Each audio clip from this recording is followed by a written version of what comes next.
ChatGPT, please create a conversation between two people in the park. A park late afternoon, chair 5. Ginger sits with legs stretched out, snacking on biscuit. He is lying down in the jacket, shielding her face from the sun, looking up at the sky. The sky, sometimes it's sunny, sometimes it's cloudy. Kinda like my mood when I see class group notification. Especially when it's a deadline move or liar kind of nothing. Makes me wanna sleep until next semester.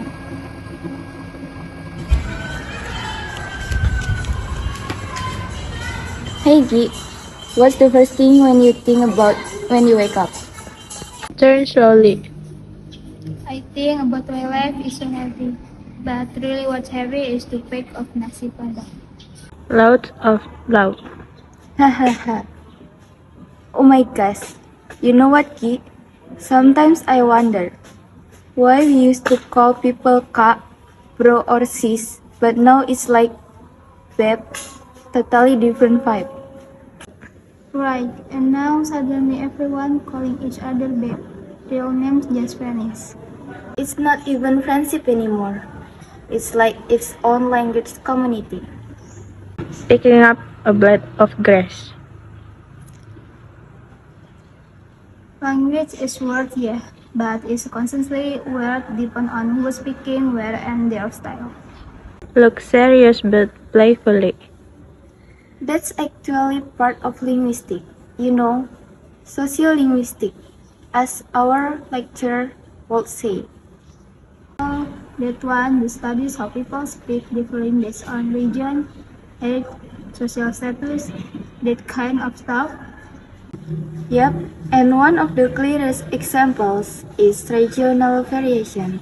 Like Sundanese people say ente, Javanese say iki, Jakartans say ini, but they all mean the same thing.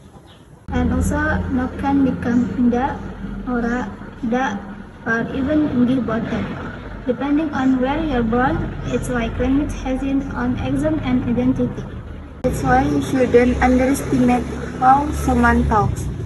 From that, you can tell where they are from, and sometimes even their social status. Small smile. Wow, we just wanted to chill and eat thrown into the field's lecture. Points at the camera. Well, welcome to the world of sociolinguistics, where small talk can become thesis material. Regional variation refers to difference in language use, like pronunciation, vocabulary, grammar, that occurs between people from different geographical areas, even when they speak the same language. Regional variation have many types. For the first is accent, is words are pronounced.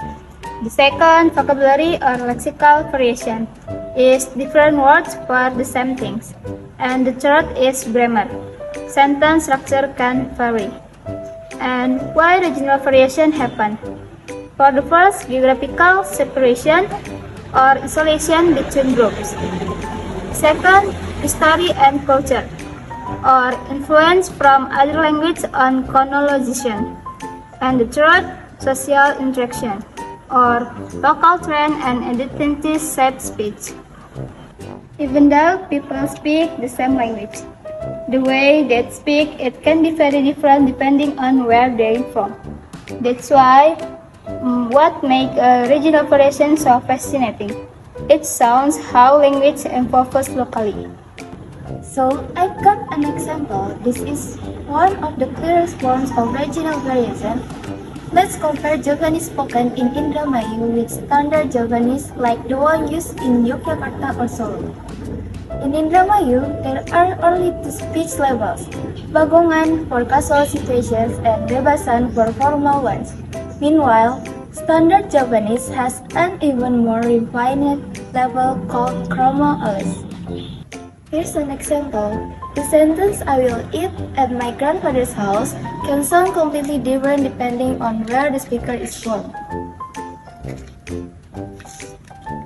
Number 1, Bagongan, rayang arep mangan ning omahe bapak tuwo.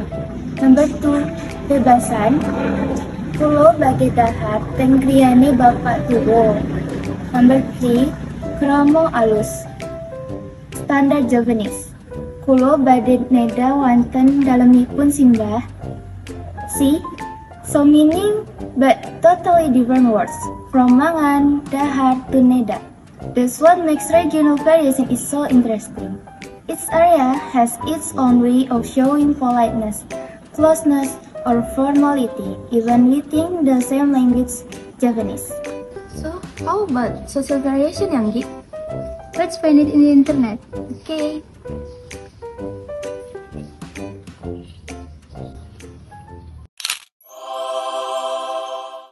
Assalamualaikum warahmatullahi wabarakatuh. Hello, my name is Wibi, and today we will talk about language variation backgrounds in social context of community utterance in Central Java. This paper I will be reading from this paper by Latifa and Gundaro Sadono. Okay, what is the purpose of this paper in the first place? It is to investigate the underlying motivations of language variations among the Majarang speech community, particularly in social domains of the local market. There are two key concepts that we will be underlying here is language variations, which is a difference in speech patterns across social and cultural, even situational occasions, and one more is social domain, aka where the speech variation happens. The approach for this research is qualitative, social linguistic. Qualitative, and the data collection is observation, interviews, audio recording, and document study. The validity, of course, is triangulate based across multiple sources. Okay, from the findings, it described how social language varies in the market, variation in lexicon, pronunciation, and grammar. The reason for this is due to cultural diversity, multilingual dynamics, social factors, and intercontinental needs. The significance of it enriches. In conclusion, the study maps the why behind language variations in Majarang marketplace, rooted in cultural and social interactions. It provided grounded evidence of how and why people shift their speech based on who they're speaking to and what setting. Oh, so regional variation is about how people speak differently depending on where they're from. And social variation, I think that's more about different based on age, gender, or social status. Same language, but it sounds different, and that's totally normal, yeah? Yeah, it's not wrong, it's just variation. Ah, we get it.